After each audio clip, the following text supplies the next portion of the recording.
Hát a bazd meg, hol a szemed?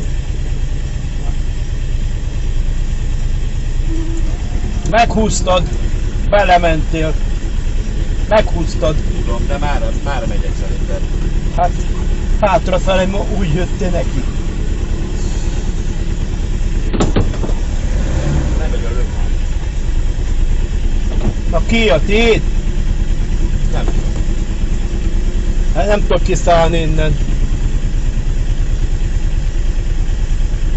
Kerékére. Hát de itt majdnem a gödörbe vagyok, bazd meg, én nagyon lejöttem, úgyhogy itt egyértelmű a te hibád.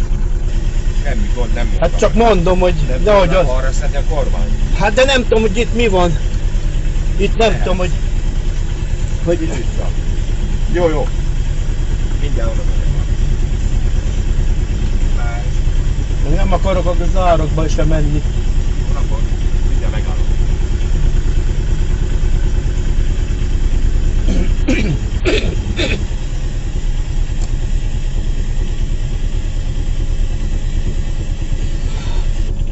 Milyen képesség alapján gondolják azt, hogy nagyon jól szerepelhettek volna bármelyik ismert filmben?